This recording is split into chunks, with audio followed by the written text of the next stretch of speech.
দর্শক আপনাদের সবাইকে স্বাগত জানাচ্ছি বিনোদন আড্ডার ঈদ স্পেশাল নতুন একটি পর্বে। আজ আমাদের সাথে উপস্থিত আছেন আপনাদের সবার প্রিয় কোরিওগ্রাফার গৌতম সাহা।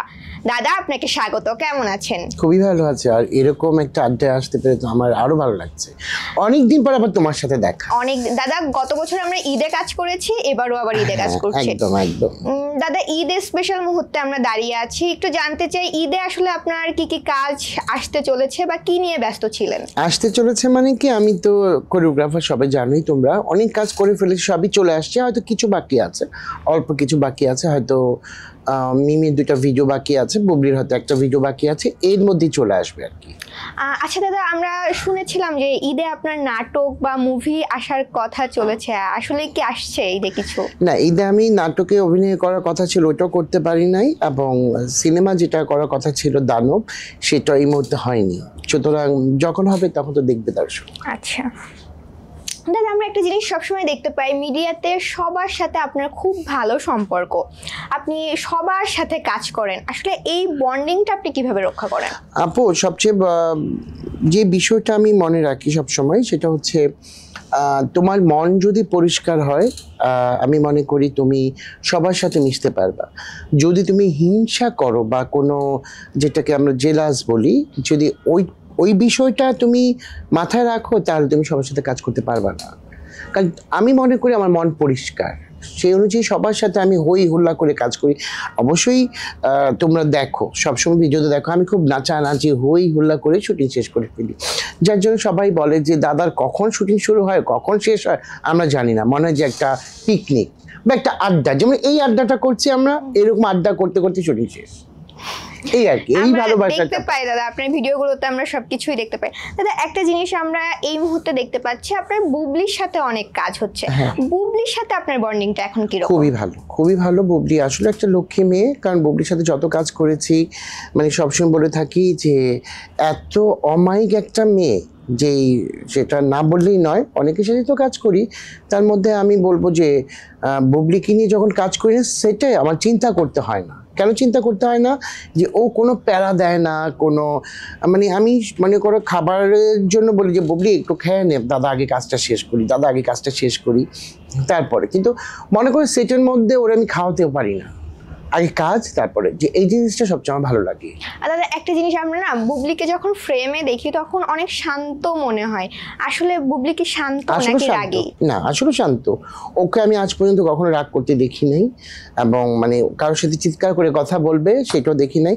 ও সুইট করে বলে বাবা, বাবু, ও বলে বাবু বাবু, এটা হয়নি। কিন্তু আমাদের মেকআপ আর্টিস্টদের যখন আমি দেখি বা সেটে, বাবু একটু দেখি, বাবু একটু দেখি, বা মনে করো যে বাবু কথাটা ওর যে বাসায় হয়তো বা ওর বীরকে বলে, সেই অনুযায়ী ওর বাবু মানে মনে হয় কথাটা চলে আসে ওর মধ্যে, ও সবাইকে বাবু বলে ডাকে সেটে, সে মেকআপ আর্টিস্ট হোক, টি বয় হোক, আর তোমার যে কেই হোক, বাবু এটা দেখি না, এরকম কথা বলে। খুবই লক্ষ্মী একটা মেয়ে।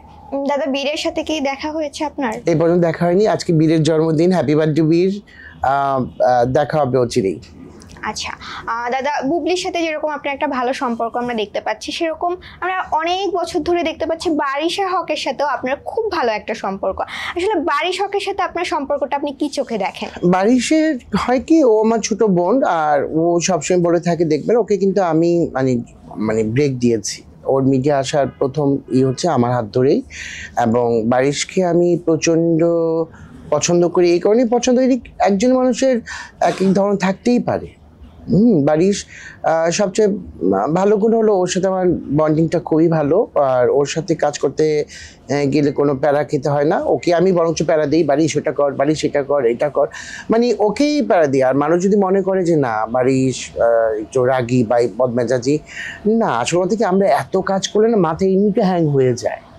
আমরা যদি 4টা-5টা কাজ করি একদিনে, মনে করো তখন মাথার মধ্যে একটু ব্যথা হয়ে যায় যে থাক, তখন হয়তো দেখো আমার একটা ভালো কথা বললে আমার ভালো লাগবে না, সেই রকমই। মানে সেটা আমার খুবই ভালো বন্ডিং, খুবই ভালো বন্ডিং। দাদা, বারিশ হকের কথা যেহেতু আসলো, যদি বারিশের 3টা ভালো গুণ আর 3টা খারাপ গুণের কথা আপনাকে বলতে বলা হয়, কি বলবেন?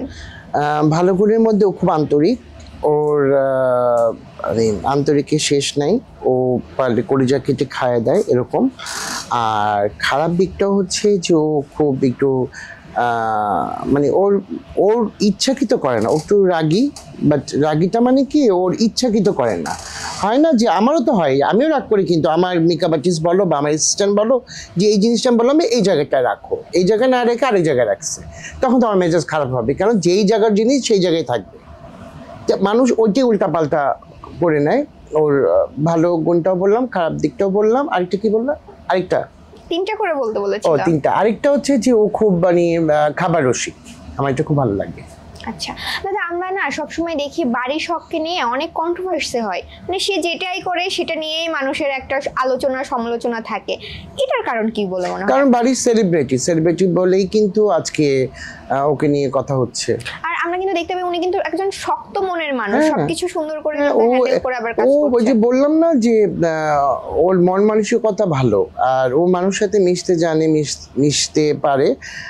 ওকে মানুষ একটু চায় যে, হয় না যে আমি আজকে একটু ওপরে উঠে গেছি, আমাকে নামানোর জন্য অনেকেই চেষ্টা করবে। আমাদের বড় বড় সেলিব্রিটিরা আছেন বাংলাদেশে, অনেক বড় বড় সেলিব্রিটিরা আছেন, আমি নাম না বলি, তাদেরকে তো মানুষ নামাচ্ছে না, তাদেরকে তো কেউ করে কথা বলছে, তাহলে তারা কি নেমে যাচ্ছে? নেমেতে যাচ্ছে। যে উপরে উঠবে তাকে নামানোর চেষ্টা করবেই, কিন্তু তার থাকতে হবে, ধৈর্য ধরে আপনি কি থাকতে হবে। তার পিছনে বড় ভাইয়ের মতো আছেন?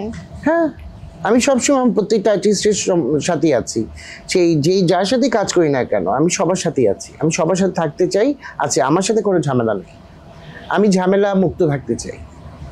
আমরা দেখেছি বিভিন্ন ভিডিওতে ঈদ বা পূজায় বাড়ির শখ আপনাকে গিফটও দিয়েছে অনেক হ্যাঁ, কিছু, ও আমাকে সম্পর্কটা অনেক ভালো। অনেক ভালো। ও এবং সীমান্ত ওরা সবসময় আমার আমি ওদের বাসায় যাই বা ওরা আমার বাসায় আসে, যে কোনো অকেশনই হয়। তারপর মনে করো আমার শুটিং আছে বা কোনো শো আছে বা কোনো আমরা আউটডোর যেতে হবে, আমার হয়তো, আমি তো যেহেতু নারায়ণগঞ্জ থাকি, ওর বাসায় হয়তো বা ও বলে দেয়, দাদা আজকে আমার বাসায় থেকে যাও, কালকে আমরা একসাথে চলে যাবো। ও যে তুমি কি জানো, ওর বেডরুম আমাকে ছেড়ে দেয়। ও এত একটা লক্ষ্মী মেয়ে, আমি গেলে কি খাবো কি করব, দাদা ওইটা খায় না, দাদা ওইটা করে না, কেন ভাই আমি মানুষকে মিথ্যা বলবো? ওই রকম যে দাদা ওইটা খাবে, দাদাকে জন্য এটা করে দাও, এই দাদা এটা খাবে না, দাদা ওইটাকে দাও, কেন আমি তো অনেক কিছু খাই না, যার জন্য বাড়ির আমার জন্য এক্সট্রা কিছু করে রাখে যে দাদা আপনি এটা খান, দাদা এটা খাও, দাদা এটা খাও। বা ওর মেয়েকে বলে রাখে দাদা কিন্তু এই খায় না, দাদার সামনে ছুটকি দিবি না, দাদার সাথে এই গরু মাংসটা দিবি না। মানে এগুলো আমার খুব ভালো লাগে যে ও আমার খুব কেয়ার করে, এই জিনিসটাও খুব ভালো লাগে। দিঘির সাথে আপনার সম্পর্কটা ঠিক কেমন? দিঘির সাথে খুবই ভালো সম্পর্ক, তোমার বাচ্চা, আর ও আমার বন্ধু, ওর সাথে আমার বন্ধুত্ব সম্পর্ক, বাচ্চার সম্পর্ক, একটা ফ্যামিলিয়ার সম্পর্ক। ওর বাবাও আমার খুব ভালো ভাই বলো, বন্ধু বলো, আর ওর মা ছিল বেসিক্যালি আমার বন্ধুর মেয়ে মানেই তো আমার মেয়ে।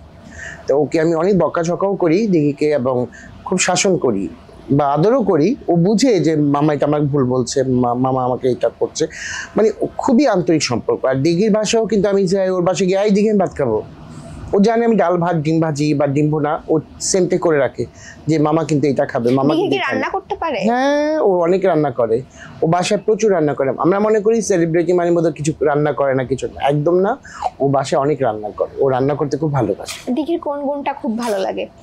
ওর একটাই গুণ আমি বলবো, সেটা হলো খুব হাসি খুশি, গেলে খুব আন্তরিকতা দেখায়, খুব হাসে, কথায় কথায় হাসে। আর আমি তো গেলে ওরে মজা করি অনেক, মানে মজা থেকেই না ও হাসে, প্রচুর হাসে, এই জিনিসটা আমার খুব ভালো লাগে।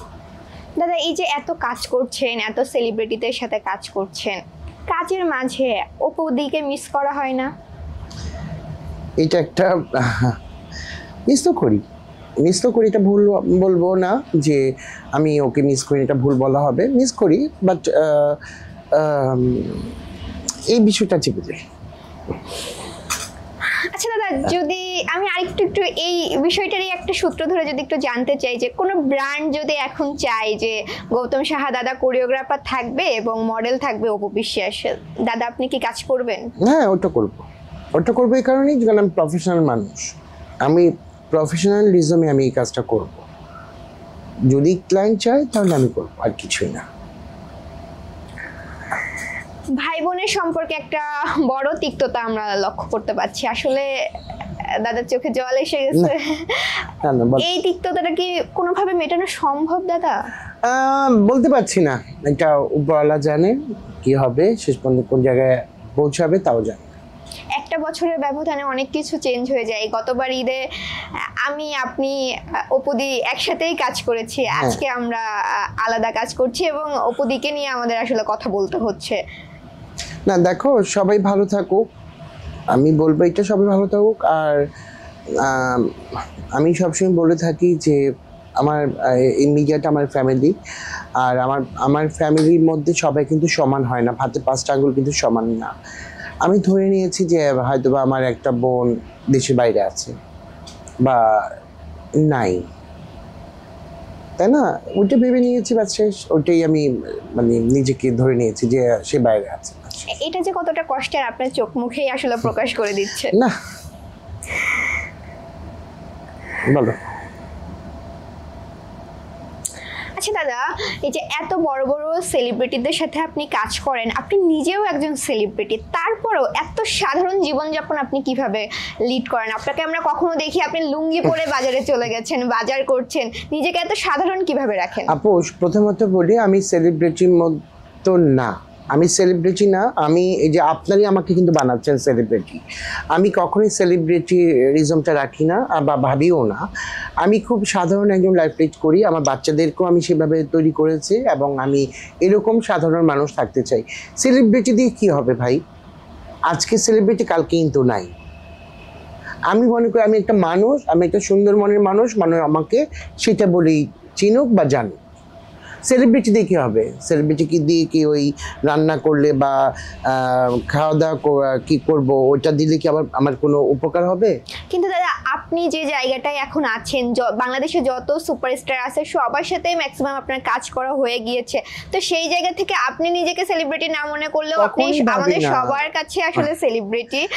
এটা ভাবে, মানুষ ভাবে, রাস্তায় বেরোলে ছবি তোলে বা যেখানে দেখে আর দৌড়ে আসে দাদা দাদা দাদা, কিন্তু আমি কখনোই নিজেকে সেলিব্রিটি ভাবি না, কখনোই ভাবি না। যদি সেটা আমি যদি ভাবতে যাই বা ভাবি, তাহলে কি হবে জানো, আমার মধ্যে একটা অহংকার চলে আসবে। তাহলে আজকে আমি এই চেয়ারটা বসতে পারতাম না, তোমরা ডাকতাম না আমাকে, তাই না? আমি কখনোই এই জিনিসটা রাখি না। দাদা, এই যে আমরা মাঝে মাঝে আপনার ব্লগে দেখতে পাই যে ছেলেকে নিয়ে লুঙ্গি পরে মার্কেটে চলে গেছেন, আপনি মাছ কিনছেন, কি বলবেন আসলে? দেখো, এটা ঐতিহ্য আমার বাবার। আমার বাবা এটা আমাকে শিখিয়েছেন যে বাজারে আমি বাবাকে দেখেছি এই যে বাজার লুঙ্গি পরেই যেতে, তা আমিও সেটাই করি, কারণ লুঙ্গিটা আমাদের ঐতিহ্য, আমাদের বাঙালিদের ঐতিহ্য। এই লুঙ্গি পরাটা কিন্তু আমি খুব মানে খুব পছন্দ করি, খুব রিল্যাক্স মনে করি। আমি দেখো আমেরিকায় গেছি বা আমি যেই দেশে গেছি, আমি লুঙ্গি ছাড়া ঘুমাতে পারি না, আমার লুঙ্গি পরতেই হবে। আমি বাসায় কন্টিনিউ লুঙ্গি পরি, আমি রান্না করলে লুঙ্গি পরে রান্না করি, কারণ ওই যে প্যান্ট পরে যাব, আমি সেলিব্রিটি, আমি এইগুলো কখনো ভাবি না। আমার মাথায় যেটা আসে আমি সেটাই করি। তো লুঙ্গিটা আমার বাসার ঐতিহ্য, আমি সেইটাকে কেন আমি মুছে ফেলবো? আমার বাবার জাস্টে আমি নেই। আপনি যে একটা বড় জায়গায় আছেন, সেটা আপনার কোনো কাজে আসলে বোঝার না, এটা আমরা বুঝতে পারছি। না, আমি সাধারণ একটা জীবনযাপন করেন। এইটাই, আমি একদম সাধারণভাবেই চলাফেরা করি। আমি কখনো ওই ভাবি না যে আমি সেলিব্রিটি, আমি এটা করবো, আমার প্যান্ট পরে যেতে হবে, আমার স্যুট টুট পরে যেতে হবে না। আমি মনে করি আমি কোনটা ক্যারি করতে পারছি, আমি সেটা পরবো। দাদা, একটা বিষয় একটু জানতে চাই, আপনার রান্নার ভিডিও আমরা খুব দেখি, রান্নাগুলো কার কাছ থেকে শেখা? ওগুলো আমার মার কাছ থেকেই শেখা। মা যখন রান্না করতো তখন দেখতাম, ওই একটু একটু করতে করতে আজকে সব শেখা হয়ে গেছে। যখন একটু সময় পাই তখনই বাসায় একটু রান্না করি। আমি মাছটা বেশ ভালো রান্না করি, মাংসটা একটু ভালো রান্না করি। যেইগুলো আমি ভালো রান্না করতে পারি বা যেগুলো আমি খাবো বা আমার বাচ্চারা খাবে, আমি সেইগুলোই তৈরি করি বাসায়।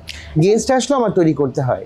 বাচ্চাদের কথা যেহেতু আসলো, ওদের আসলে কিভাবে সময় দেন, ওদের সাথে কিভাবে সময় কাটান? ওদেরকে দেখো, আমি সপ্তাহে 2 দিন সময় রাখার চেষ্টা করি, কারণ ওদের তো স্কুল কোচিং আছে।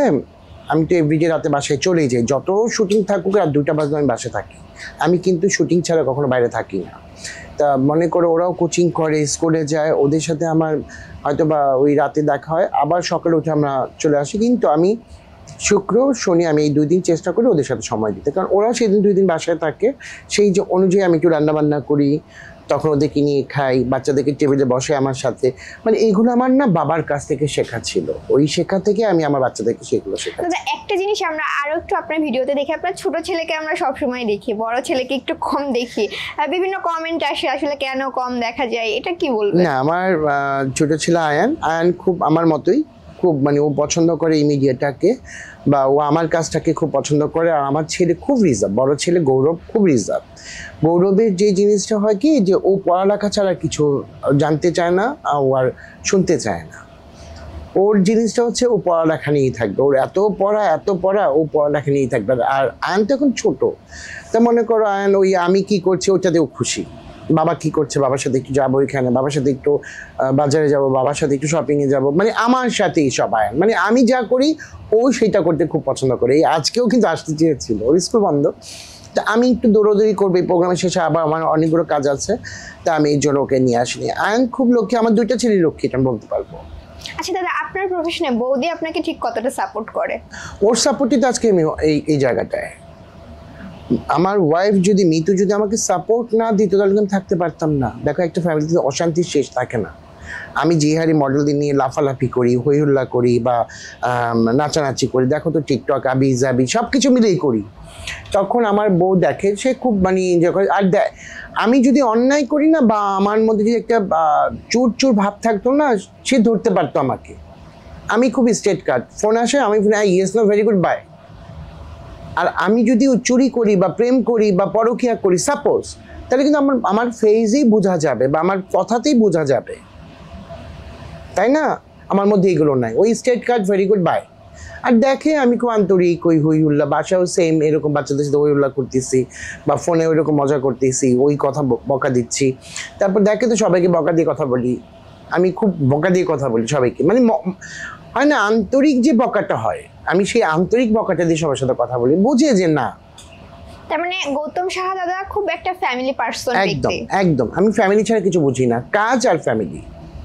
কাজ করি, কাজ শেষ, বাসায় আর 2টা বাজলে আমার বাসায় আসতে হবে। আমি বাসা ছাড়া ঘুমাইতে পারবো না ভাই। আমি একটা একটা ফ্লোরে ঘুমাবো, একটা মানে চাদরের মধ্যে ঘুমাবো, তাও নিজের বাসায়।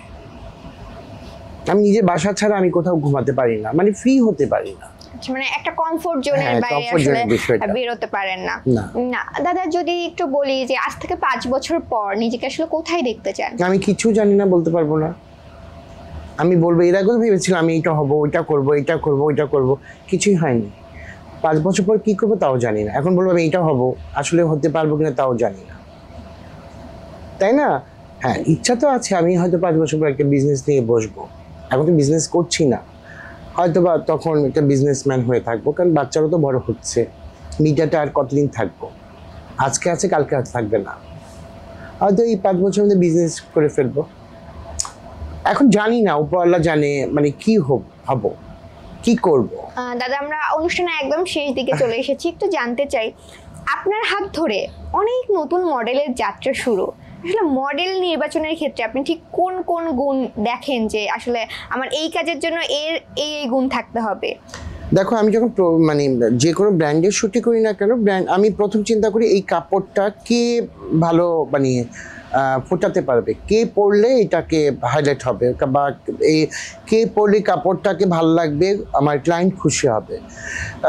তখন আমি চিন্তা করি এই মডেলটাকে নিই, বা এই মডেলটাকে নিই, বা ওই নায়িকাটাকে নিই। যখন আমাকে ক্লায়েন্টরা বলে দাদা কোনো হিরোইন নাই, তখন আমি চিন্তা করি হিরোইন নিলে কে ভালো আমার জন্য, কাকে আমার ভালো লাগবে। অনেক সময় ক্লায়েন্টে কিন্তু রেফার করে, দাদা একে নেন, একে নেন, একে নেন, তখন নিয়ে নিই। আর আমার প্রথম পছন্দ যেটা, আমি চিন্তা করি এই কাপড়টাকে কে ক্যারি করতে পারবে, সেটা আগে চিন্তা করি, তারপরে সব কিছু। সে পাঞ্জাবি হোক, শার্ট হোক, প্যান্ট হোক, বা শাড়ি হোক, লেহেঙ্গা হোক, হোয়াট এভার, যেটাই হোক, যেই ড্রেসে আসুক না কেন, তখন আমি মডেল বাছাই করি যে এই মডেলটা হয়তো বা ক্যারি করবে ভালো। দাদা, একটু এই বিষয়ে জানতে চাই, অনেকের যাত্রা শুরু আপনার হাত ধরে, পরে দেখা গিয়েছে যে তাদের অন্যরকম ব্যবহার বা অন্যরকম কথাবার্তা, বিষয়টাকে কিভাবে দেখেন? আমি ওই যে যখন দেখি যে তাদের ব্যবহার খুব খুব খারাপ হয়ে গেছে, তখন আমি কি করি, আমি ওখান থেকে সরে আসি। কারণ আমি জানি সে এখন আর সে মানুষত্ব বোধটা তার মধ্যে নাই। কারণ এখন সে চিন্তা করে আমি টপ মডেল হয়ে গেছে। অনেকেই দেখবে 1-2টা শ্যুট করছে, বা 1-2টা ভিডিও করছে, বা 1-2টা বিজ্ঞাপনে কাজ করছে, তারা এখন সুপারস্টার ভাবে। আমার সেইগুলো মানে শোনার গোনার টাইম নাই। হ্যাঁ, তখন আমি তার কাছ থেকে সরে যাই। দাদা, একটা জিনিস আমি জানি না আমার প্রশ্ন করা উচিত হবে কিনা, অপুর সাথে যখন আপনার ঝামেলা হলো বা মনোমালিন্য হলো, তখন অনেকেই এরকম বললো যে অপুর হাত ধরে আপনি বড় একটা পরিচিতি পেয়েছেন, কিন্তু যখন আপনার অপুর সাথে কাজ হচ্ছে না তারপরেও কিন্তু আমরা আপনার আরো ভালো ভালো কাজ দেখতে পেয়েছি, আরো বড় বড় সুপারস্টারের সাথে কাজ করতে দেখতে পেরেছি। কাজের মাধ্যমে আসলে জবাব দিয়ে দিয়েছেন, কি বলবেন? আমি প্রথমে বলবো যে এটা ভুল বলো নাই যে ওপর দ্বারা মানুষ আমাকে চিনছে, এটা বলুন দেখো আমি একটা বড় ব্র্যান্ড, ওপর তো একটা ব্র্যান্ড, একটা ব্র্যান্ডকে নিয়ে কাজ করতে গেলে মানুষ জানবেই দেখবেই, তাই না? আজকে দেখো বড় বড় ব্র্যান্ডদের নিয়ে তো কাজ করছি, হয়তো তার মাধ্যমে আমার পরিচয়, কিন্তু তার আগে তো আমি অনেক কাজ করেছি। আমি হয়তো বা তখন আমাকে মানুষ 50% চিনতো, এখন হয়তো বা 80% 90% মানুষ আমাকে চেনে, জানে। তা এখন তার কাছ থেকে আসার পরেও কিন্তু আমি দেখো সবাইকে নিয়ে কাজ করছি, এটা কিন্তু উপরওয়ালার একটা মানে ইচ্ছা। তাই সুতরাং ওইটাই বলবো যে মন পরিষ্কার থাকলে বা মন ভালো থাকলে উপরওয়ালা থাকায় তোমাকে একটা আমার মনে হয় যে একটা দরজা যদি বন্ধ হয়ে যায় না, উপরওয়ালা আরেকটা দরজা খুলে দেয়। দরজা যদি ছোট হয় মাথা নিচু করে যাওয়াটাই বুদ্ধিমানের কাজ, আমি এটা মনে করি। তার প্রমাণ আমরা অলরেডি আপনার কাজে দেখতে পেরেছি। দাদা অনেক অনেক ধন্যবাদ বিনোদন আড্ডায় আমাদের সময় দেওয়ার জন্য। জনকণ্ঠের দর্শকদের জন্য যদি কিছু বলতে চান। দর্শকদের বলবো আমার পাশে থাকবেন এবং এই বিনোদন আড্ডার পাশে থাকবেন, এবং সবাইকে অগ্রিম ঈদের শুভেচ্ছা, ঈদ মোবারক। দর্শক, বিনোদন আড্ডার আজকের পর্ব এই পর্যন্তই। দেখা হবে নতুন পর্বে নতুন কোনো অতিথির সঙ্গে। ততক্ষণ পর্যন্ত সাথে থাকুন জনকণ্ঠের ফেসবুক পেজ এবং ইউটিউব চ্যানেলে।